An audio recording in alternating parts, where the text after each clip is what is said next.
Hey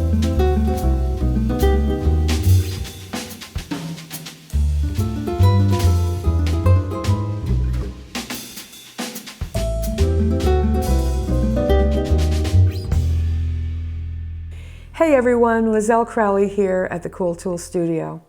Today I'm going to show you how to make a fun little feather ring using the Tribal Feathers texture tile and EZ960 Sterling Silver Clay. I love making this ring. It comes together very fast and easily, and it looks really great on. Let's get started. So here's what we're going to need to make this fun little ring. You definitely want to use EZ960 Sterling Silver Clay. It has the finished fired strength that you're going to want to have for the ring, for forming it after firing and also for wearing it and wear and tear. So I highly recommend this clay. We're going to use this wonderful texture tile. It's called Tribal Feathers. I absolutely love it. We're going to use our thickness frames, a tough card. We need a tape measure to measure our finger, the ultra clay pick, rolling pin, lubricant, brush and water. Here's a clay hydrator. This is a wonderful way to keep your clay moist while you're working, and also you can store your clay in it long term and keep it moist. And this is a multi-mandrel. This is great for both on mandrel work and working flat. It has a stand and it comes in half sizes and full sizes. I'm going to use the full size one for this project. The first thing that we need to do to make the ring is to determine what size to make it. Whenever you're making a ring, whether you're firing it flat or forming it on a mandrel and firing it already formed, you have to account for shrinkage. I know that I wear a size 7 ring. If I measure my finger, I'm not going to get the right measurement for the ring to be sized properly after firing. What I need to do is measure the mandrel that is 3 sizes larger than the size I want to end up with. If I want to make a ring that is a size 7, then I'll find the size 10 ring mandrel and I'll measure that. And I use inches because that's what I'm used to rather than millimeters. So if I measure this loosely, I come up with 2.5 inches. So I know that my piece needs to be 2.5 inches long so that after shrinking and forming, I will have a size 7 ring. So now I'm going to set these aside. And I want to show you that on the texture tile, all of the feathers are the same length. If I measure a feather from end to end, it's only 2.25 inches. So that means that I won't be able to make the ring long enough if I just use the feather. There's a couple of ways I can adjust for this. One is when I cut the feather out, I can add a little extra length. The other is, and this is the way I'm going to make the ring, I can make it slightly thicker and then stretch it after I roll it to get the length that I need. So I'm going to show you how I do that. Normally when I make a ring, I like it to be about 4 cards thick. For this, I'm going to make the clay 5 cards thick, and then when I stretch it, it will come out to be about 4 cards thick. So I'm going to lubricate my texture first. I always lubricate my texture before I open my clay. I'm going to lubricate the whole texture because I never know where my clay is going to end up when I roll it out. And I like to spray it generously and then rub that lubricant right in to the nooks and crannies. Any excess lube, if there was a lot of excess lube on here, I would dab it up with a paper towel, but this looks pretty good. Anything that's on my hands, I'll rub into my hands, rub on my rolling pin, and also rub on the work surface. Okay, so I'm going to start with rolling a sheet 6 cards thick.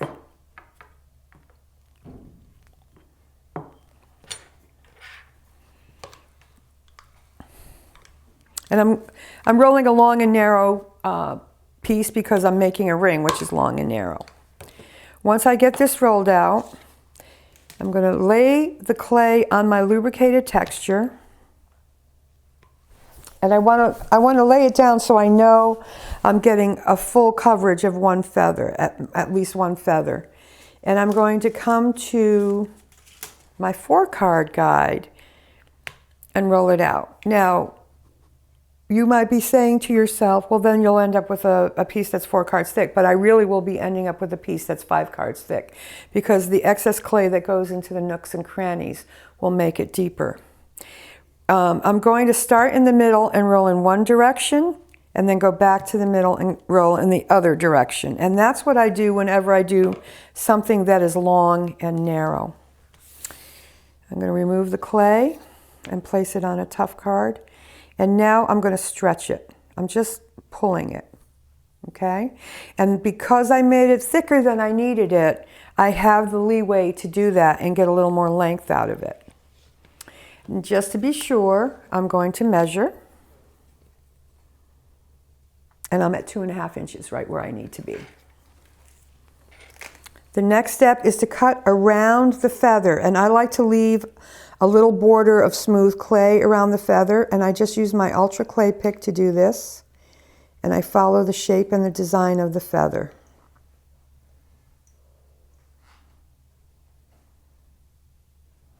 Now you want to kind of blunt the end. You don't want a super sharp end.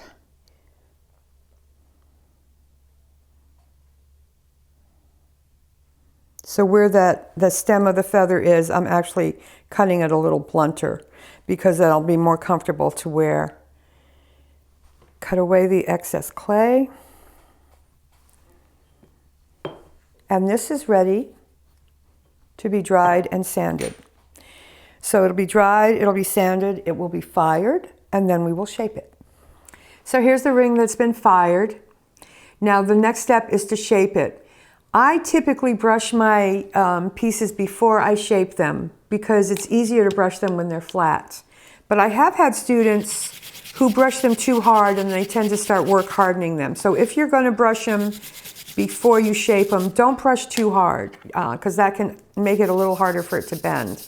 I also prefer using a steel brush, although you can use a brass brush if you prefer. Now I'm going to take my size 7 mandrel because that's the size I want to end up with. And I'm going to just use my fingers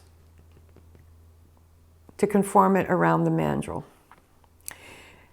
At a certain point as I'm bending, it does become too hard to bend just with my fingers. Sometimes what I'll do is I'll just use the leverage of my table to continue bending it around. But I always come in with a mallet to do the final shaping on the back.